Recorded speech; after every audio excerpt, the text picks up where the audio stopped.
Yep.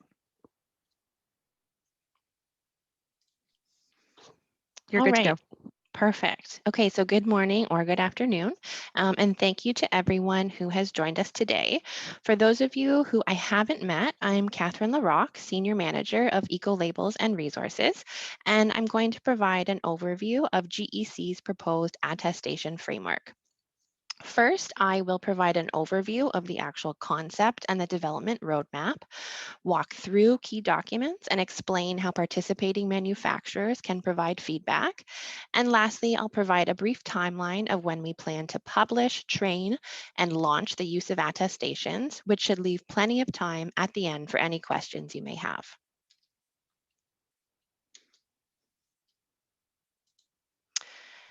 Before we really get started, I thought it would be useful to remind everyone where in our policy framework attestations actually reside. And as you probably already know, earlier this year, we revised the EPEAT Policy Manual, and this new policy manual takes effect on July 1st.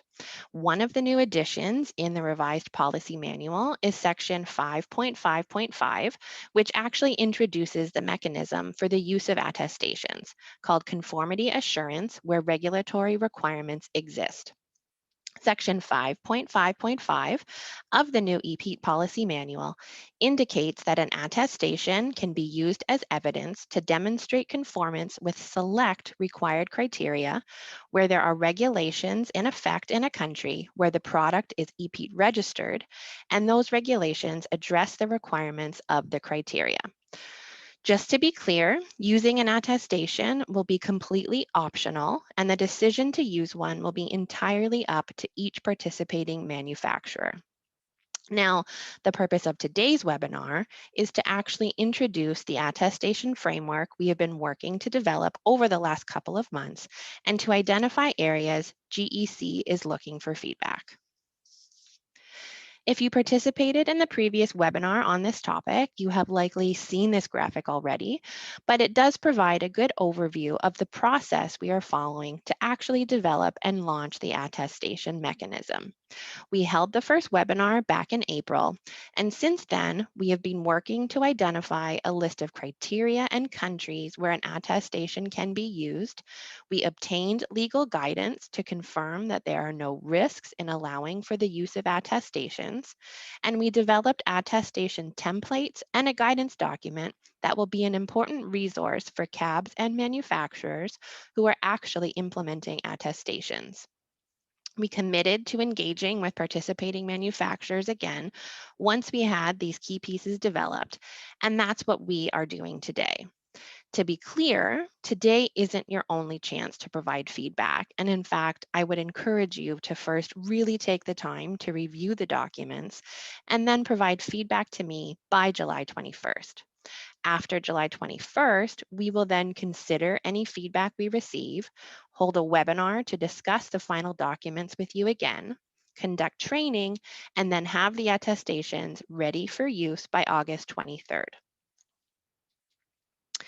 As I already mentioned, we have been working to really build out the attestation mechanism and have drafted 4 key documents to support the implementation of attestations, including 2 attestation templates, a list of criteria where an attestation may be used, and an overview document. I'm going to walk through each of these key documents separately in a moment, but please know again that participating manufacturers will have until July 21st to provide feedback. The purpose of today's meeting is really to provide an initial overview of the process and to introduce the proposed framework and these accompanying documents. We are definitely hoping you can engage your internal legal or regulatory compliance teams, especially in reviewing the attestation templates, because we want to make sure that participating manufacturer companies are comfortable with the attestation so that you can actually use it. We will also accept feedback on any of the other documents, and you can provide feedback via email and a letter, or you can also enter comments directly into the document and share your thoughts that way. There isn't a specific form you need to fill out, and any format is really acceptable. Of the key documents we developed, I thought the actual attestation templates were a good place to start. GEC drafted two attestation templates. One that can be used where regulatory compliance fully demonstrates conformance with an EPEAT criterion, and one to be used where regulatory compliance only partially demonstrates conformance with an EPEAT criterion. And I will explain this distinction in more detail in a couple of minutes. The templates are almost identical, with a few small exceptions to account for the fact that one describes full conformance and the other describes partial conformance. Otherwise, the content is the same. The attestations were drafted to align with guidance in the ISO 17050 standard, which outlines best practices when using an attestation to declare conformance to something. As a Type 1 ecolabel, the EPEAT program follows best practices for Type 1 ecolabels in accordance with the ISO 14024 standard. And the ISO 14024 standard actually requires Type 1 ecolabels to follow 17050 when allowing the use of attestations. The attestation templates provide instructions for completing the attestation and explain that a single attestation may be used for multiple products in the same product category, covering a single criterion, regulation, country combination. Other key things to note is that we are proposing that attestations will be applicable for initial and ongoing documentation review, but will not be accepted for continuous monitoring investigations. The reason for this decision is that continuous monitoring is a very important ongoing surveillance process we implement to maintain credibility of the EPEAT program. And we have never in the history of continuous monitoring made any exceptions to continuous monitoring requirements. In the interest of maintaining the integrity of both the continuous monitoring process and the EPEAT program more broadly, we don't feel it's appropriate at this time to allow the use of attestations during continuous monitoring. We are proposing that the attestations will be valid for 1 year, and there are a series of circumstances identified in the attestation where the attestation can be revoked or terminated, including where a participating manufacturer is subject to enforcement action related to the regulation and jurisdiction being attested to. I would encourage everyone to really take the time to review the attestation templates and, more importantly, have your legal counsel review it and provide feedback. Because as I've already mentioned, we really want you to be able to use it. Another key document we developed is called Overview, Use of Attestations for Select EPEAT Criteria, or P80. This document will eventually be posted on the EPEAT registry for access by CABs and participating manufacturers, and really is a useful resource document that explains key features of the attestation framework and also outlines implementation requirements for CABs and participating manufacturers. The overview document covers a series of topics. The first is applicability of attestations, and this section speaks to the fact that CABs will accept attestations for initial and ongoing documentation review, and explains that some EPEAT criteria explicitly require compliance with specific regulations, while other EPEAT criteria identify that compliance with a specific regulation may be used to partially demonstrate conformance. And this is why there are two attestation templates to account for these two scenarios. The next topic addressed in the document is the term of validity of attestations. I've already mentioned this, but we are proposing that attestations are valid for 12 months, which means that participating manufacturers must submit a new attestation to their CAB before an existing attestation expires. If this is not completed, then the products must be archived. This section also outlines circumstances in which an attestation is automatically revoked or terminated. The document also provides an overview of EPEAT program authority to revoke an attestation either temporarily or permanently for a variety of reasons. If the EPEAT program revokes the right to use an attestation, The participating manufacturer would have 3 months to demonstrate conformance, and the products can remain on the registry during this 3-month period. If after the 3-month period conformance has not been demonstrated, then the products must be archived. Implementation requirements for CABs and participating manufacturers is obviously an important section of the document for everyone participating in this webinar today because it outlines all of the various expectations and requirements associated with using an attestation. It explains that participating manufacturers must immediately notify their CAB if they discover that a product is no longer in compliance with the regulation, or if the corporation is subject to enforcement action pertaining specifically to the regulation and country being attested to. Where participating manufacturers are using an attestation to demonstrate partial conformance with an EPEAT criterion, they must submit evidence to demonstrate conformance with the remaining requirements before documentation review for that criterion can be considered complete.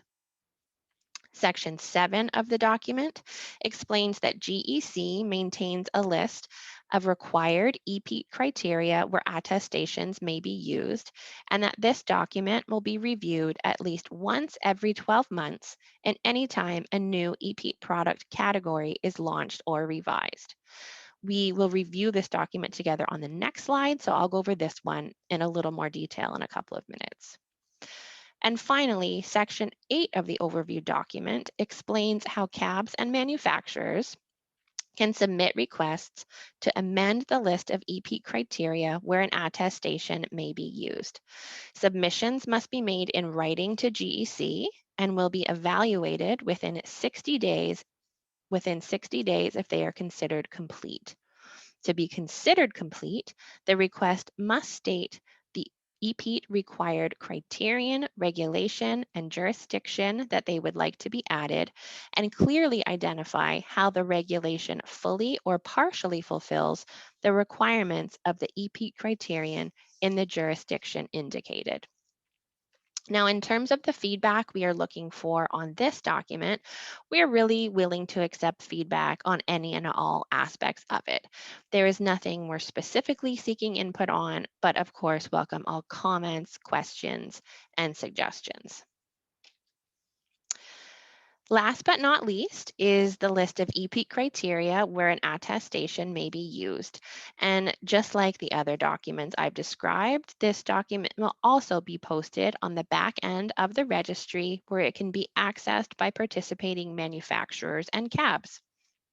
GEC identified this list of criteria, regulation, country combinations where attestations may be used. And as you will see, it is limited to EPEAT criteria which reference a specific regulation in the country where the regulation is in force. At this time, we are not considering expanding the list of criteria beyond those with a direct link to a regulation and the country in which the regulation is in force, but we will accept requests to do so in the future. We were really very intentional in our selection of criteria that you will see in the document and have a high degree of confidence in launching the use of attestations with this group of criteria, regulation, country combinations. As I have already mentioned, an attestation may be used to demonstrate conformance with an EPEAT criterion either partially or fully, and it's actually in this document where that determination by the EPEAT program is identified.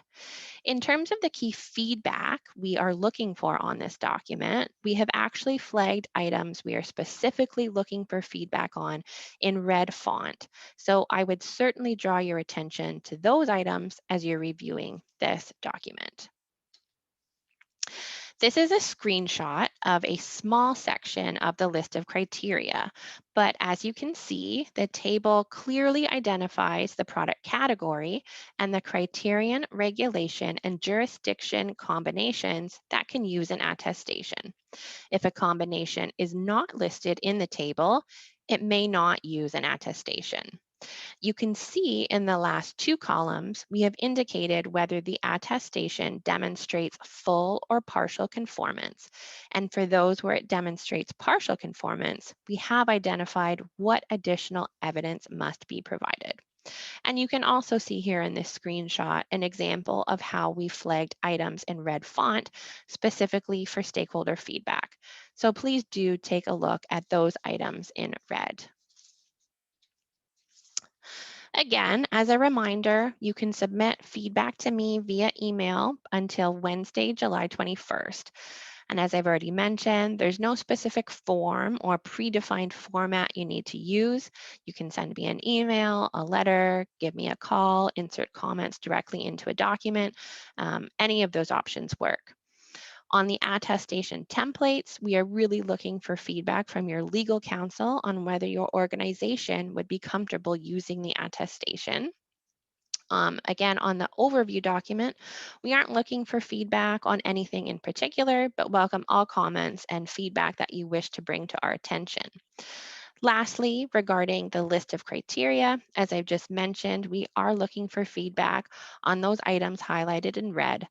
We are continuing to do our own research on those items as well, but we would especially appreciate your insights on those issues. And as an FYI, we will send a copy of these meeting materials along with the recording of the webinar to all participating manufacturers to ensure that all manufacturers do have an opportunity to provide their feedback. Finally, in terms of next steps, we will review and consider all feedback we receive and then revise the documents as necessary. Roughly 1 week after the deadline for submitting comments, we plan to hold a final webinar to walk participating manufacturers through the final documents and identify any major changes that were made as a result of the feedback received. We plan to hold training for participating manufacturers and cabs the week of August 16th before making the documents available on the registry and launching the use of attestations on August 23rd. Obviously, these dates are tentative and could change, but we will keep you apprised of any major changes to the timeline. That brings us to the end of my presentation, and I do hope it was helpful. So with that, are there any questions?